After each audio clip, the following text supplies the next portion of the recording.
Welcome to Wildcat Science with Mrs. Haugo. This is Chemistry, Chapter 2, Part 6, and we are starting 2.2, Molecules and Compounds today. So, a compound is two or more atoms that are chemically bonded together. And I'd like you to see if you can come up with an example. There are literally thousands of compounds you could have come up with. Three of them are, and I do want you to write these three down. Water, its chemical formula is H2O.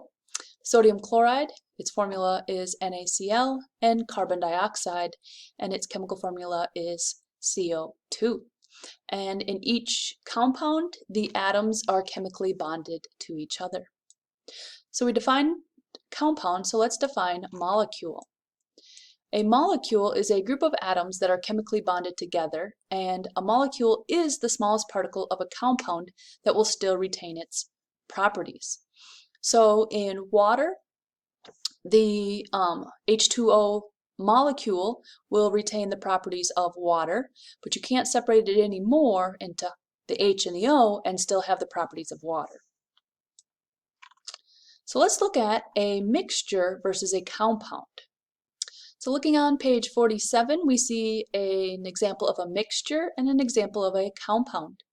So previously we learned that mixtures are two or more substances that are physically mixed together, and all of the parts of the mixture retain their properties and they can be physically separated. So if we have a mixture of hydrogen and oxygen, we still have hydrogen and we still have oxygen, and you could physically separate those gases. They would have different densities, and the hydrogen still has its characteristics. It is a very light gas and it is combustible. And oxygen would also retain its properties. Whereas when you chemically combine them into a compound, into H2O, you can't physically separate the hydrogen and the oxygen, and the hydrogen and the oxygen no longer keep their physical properties. They have new properties of that compound itself. So when you put a combustible gas together with a flammable gas, you get liquid water. So that shows you that you do not get to keep your properties when you join a compound. Coming back to our notes, compounds have different properties than the elements in them. And please write this down. Hydrogen is a combustible gas, oxygen is a flammable gas, and water is a non-flammable liquid. Looking again on page 48, let's look at another example of how when you combine elements into a compound, they do not keep their properties. So we know that oxygen is a flammable gas and hydrogen is a combustible gas, and then carbon is a solid. You could most often find it in like coal. If it was compressed, it would be a diamond. And then if we were to chemically combine that carbon, hydrogen, and oxygen, we can get a wide variety of compounds. And that would depend on the structure and how many of each atom we combine together. So candle wax, as you know, is not like diamonds and flammable gases. Aspirin also has very different properties than candle wax.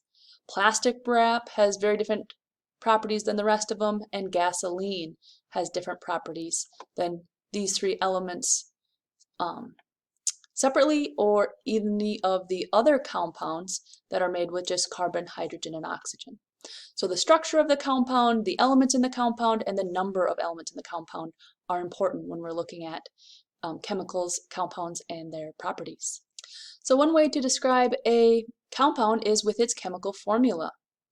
And a chemical formula is used to represent a compound, and it tells you which atoms and how many of each atom. So for example, we're going to look at this one, calcium carbonate. I know that I have one calcium, one carbon, and 3 oxygens. This little subscript tells me I have 3 oxygens. So please write that down. 1 calcium atom, 1 carbon atom, and 3 oxygen atoms are bonded together. And that's what the chemical formula shows us. And as you can see, this is a lot shorter than all of this, and we're going to learn how to do that fairly soon. So I mentioned that the properties of compounds depends on the structure, and let's look at that a little more specifically. When we're looking at compounds, not only does the atoms, the elements involved, and the number of elements matter, but also their structure. So let's look at an example. Aspirin is acetylsalicylic acid. It has 9 carbons, 8 hydrogens, and 4 oxygens. And you can see its structure right here. And there are, the book shows you 2 other compounds that have the same chemical formula, C9H8O4, but are in different arrangements, and so they are different compounds. This one is benzodiazeol 5-carboxylic acid methyl ester, and this one is acetylbenzoyl peroxide. And they have very different properties. So we know this one is a solid, and it's a medicine, you can take it, and it'll get rid of your headache. Whereas these two, they might kill you. So it's important to know the chemical formula and the structure of a compound. How can we describe molecules? So with a chemical formula that we've already talked about, like C9H8O4, CO2, and so forth. Also, as we just talked about, the structure is important. So you could use a structural diagram, which uses atomic symbols and lines for bonds, and a double bond means a double line means a double bond. So let's look at a couple of examples. Please make these drawings in your notes. This is the structural diagram for carbon dioxide. And you can see we have the atomic symbol for carbon, C, and for oxygen, O. And then we have double lines, means that there's a double bond between each carbon and oxygen. And over here we have the structural diagram for water, O and H, the H for hydrogen, and we have a single line for a single bond between the oxygen and each hydrogen. Another way we could describe molecules is with a ball and stick method, ball and stick model, or the space filling model, or the molecular surface model. So let's take a look on page 51 of these different ways to describe molecules. So let's look at acetic acid. We looked at chemical formulas. This one is CH3COOH. And then we talked about structural diagrams. You can see, here's the structural diagram. So a ball and stick model is just that. It is balls and sticks. So it shows the carbons in black and the hydrogens in gray and then the oxygens in red. The space filling model is where you have, it's a little bit more like a real molecule because there isn't like a ball and then like a stick between them. The molecules are close to each other. And then the molecular surface one combines these two so that you can get the clarity of the ball and stick model, but also kind of get the idea of what that actual molecule would look like and what space it would take up. So molecules are formed between atoms of 2 nonmetals.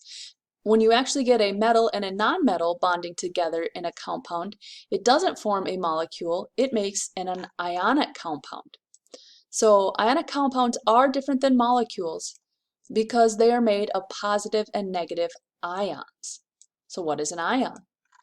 An ion is a positively or negatively charged atom. So let's talk about this a little bit. So let's say you have a salt crystal, and there are many different types of salt, but we could talk about table salt, sodium chloride, and it has positive sodium ions, and we know that an ion is a charged atom, which means it has gained or lost an electron. So the sodium ion has lost an electron, and so it's positively charged. And it's going to be attracted to all of the neighboring negative chlorine ions. And chlorine has gained an electron, and so it is negatively charged. And we know positive and negatives attract.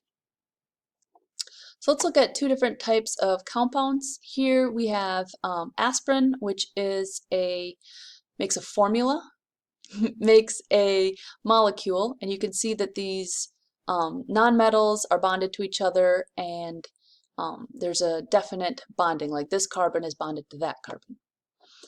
Ionic compounds are a little bit different. They don't form exactly molecules, they form crystals. So we have a positively charged sodium, and it is attracted to a negatively charged chlorine, but it's also attracted to this one, and the one above it, and the one below it, and the one over here, and over here. So we get a crystalline structure instead of an exact molecule. Ionic compounds are compounds that don't actually form molecules, they form crystals, and all the other compounds form molecules. And we're going to get into the who, what, why of that in Chapter 7. So let's revisit molar mass, but this time you've graduated to the molar mass of a compound. So that is the mass of 1 mole of any compound. Let's look on page 53. So to find the mass of 1 mole of a compound, you would take the mass of the hydrogen plus the mass of the hydrogen plus the mass of the oxygen, and that would give you the mass of the water. So basically that is all we're going to be doing, is adding up the atomic masses or the molar mass of the elements to get the molar mass of the compounds. So please write this down. To find, add up all the molar masses of the elements multiplied by their subscripts. And then let's do that. Please write down the problem. What is the mass of 1 mole of ethanol? And ethanol is Ch2.2. Okay, let's take a look at ethanol. So we know, looking at our chemical formula, in each molecule of ethanol, we have 2 atoms of carbon, 6 atoms of hydrogen, and 1 atom of oxygen. So just like that, in 1 mole of ethanol, we're going to have 2 moles of carbon, 6 moles of hydrogen, and 1 mole of oxygen. So let's figure out the molar masses of the elements and add them up. So we're going to start out, and please write this down and follow along. 2 moles carbon over 1, and I got this 2 from the subscript, times its molar mass. So its molar mass is, you want to get that off the periodic table, 12.01 grams in 1 mole. And then hydrogen, we have a subscript of 6, so in 1 mole of ethanol, there's going to be 6 moles of hydrogen. So 6 moles hydrogen over 1 times, you want to get it off the periodic table, 1.01 grams over 1 mole. That's the molar mass of the element. It's going to equal.